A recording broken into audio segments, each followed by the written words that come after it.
Back to Genesis 24. Genesis 24, 12 to 14. Then the servant said, basically he prays to God. He says, okay, look,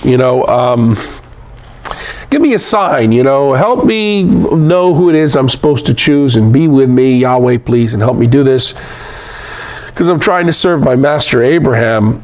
But before the servant can even finish his prayer, Genesis 24, verse 15, Rebekah, who was born to Bethuel, son of Milcah, the wife of Abraham's brother Nahor, came out with a jug on her shoulder. Narrator tells you immediately, since you know it's got to be, since you, the Mediterranean Middle Eastern audience of this Middle Eastern Mediterranean text called Genesis, you know who it's got to be. It's got to be father's brother's daughter. The text indicates to you, the proper audience, this is the one. This is the one. 3 times the narrator reminds you of her relationship to Isaac. In Genesis 24:15, in verse 24, and verse 47. Again and again, she, the daughter of Bethuel, son of Nahor, born to Nahor by Milcah. The reason why that's being given 3 times is so for you to know emphatically that this is the right girl and that the servant is doing his job very well. Okay, everybody's on the same page with that, right? All right. I said, what does this have to do with Christmas? I'm getting there. I'm getting there. I'm trying to give you the right cultural information so that you don't guck it up with all this American nonsense. Okay? All right. In verse 15, it states that Rebekah came out with a jug on her shoulder. All right? This is another valuable piece of cultural information. Fast forward to the Gospels, the Mark and Jesus tells 2 disciples something very interesting. Mark chapter 14, verse 13. He sent 2 of his disciples and said to them, go into the city and a man will meet you carrying a jar of water. Follow him.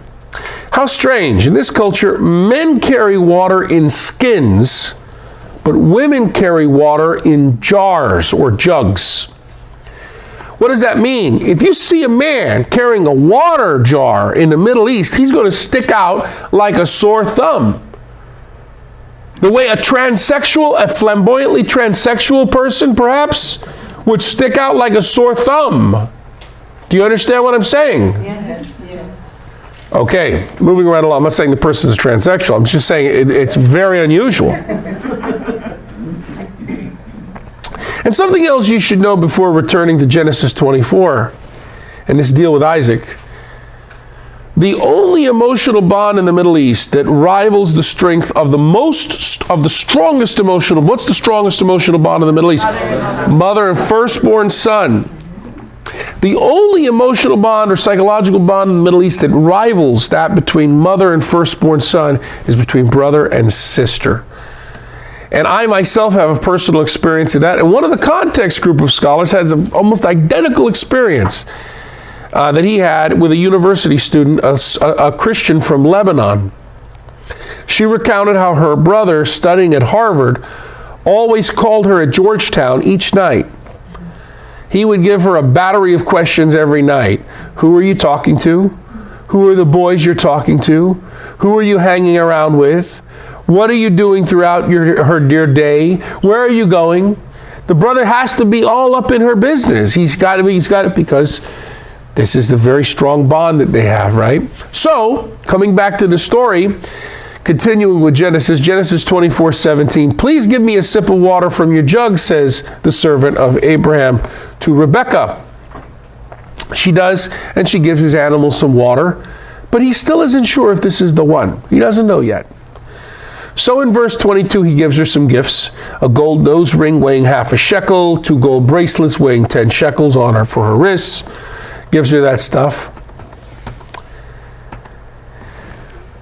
Now, it says that when she received these gifts, she went and she told her mother's household. Let's stop right there. Remember that this world, the world of the Mediterranean, the world of the Middle East, is a gender-divided culture. All right? Remember the well. At certain times, only women go there. At certain times, men go there. And in public, they don't go there together. Okay? Women and children have their place, and the men have their place. Rebecca is a woman. Where does she go to? Does she go to talk to her father? No, she's not going to go do that. She's going to go tell her mother. Who's going to spread the word?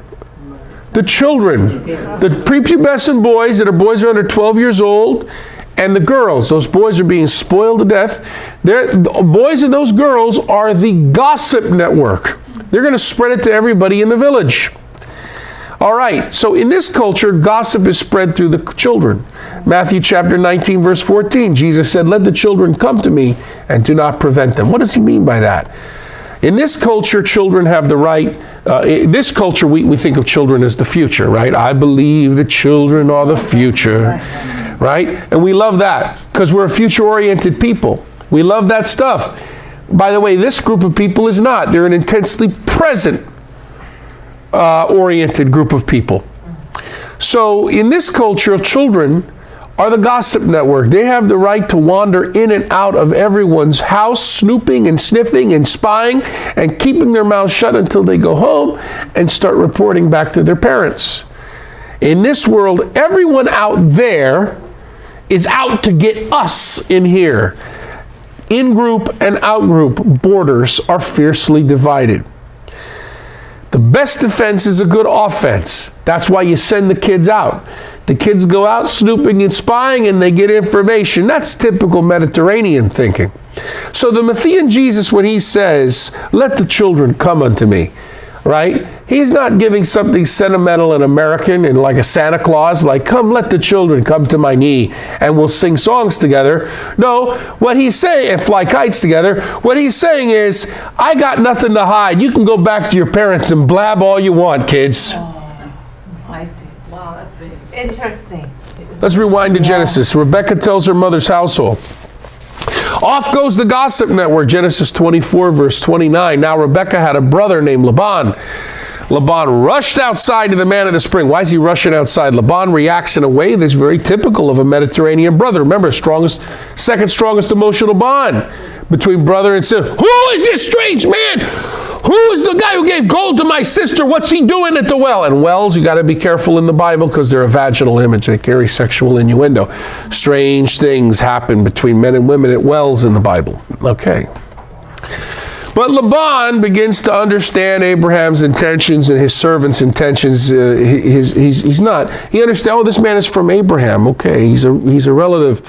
Okay, so this is nothing wicked going on. He welcomes the servant, supplies his animals with sustenance and fodder, has water brought for the man to wash his feet, and the man is sat down and presented to him. The food is set down and presented to him. Genesis 24:33. But when the food was set before him, the servant said, "I will not eat until I have told my story." Now what's going on here? One of the context group scholars was teaching, actually it says Georgetown, but it should be the University of San Francisco. And he had in his class an Iraqi student, the Bishop of Baghdad. The Bishop of Baghdad, at that time in his 20s. Now, this man is not a Catholic. He is an ancient Eastern Christian. He is a splinter Christian from an ancient church of the East, way before the Protestant Reformation. We're talking way back before the schism between the East and West. This goes way back to the early centuries, to the 4th century. Okay. He told his professor that the servant of Abraham's refusal to eat is actually very normal and something very common in his own culture. He explained to Dr. Pilch, when you want a favor, you get yourself invited to dinner. When they put the food out, you say you will not eat until they give you this favor. Does that sound familiar to anything we know about in this culture?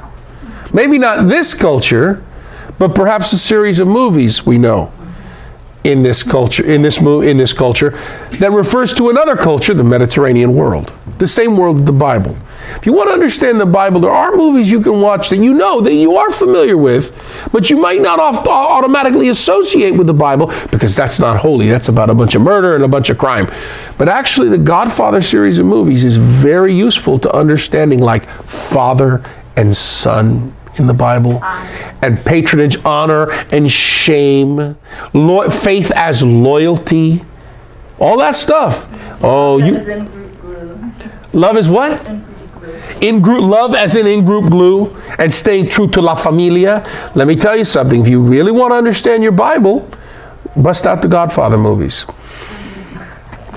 Moving right along. It's the culture, baby. It's culture.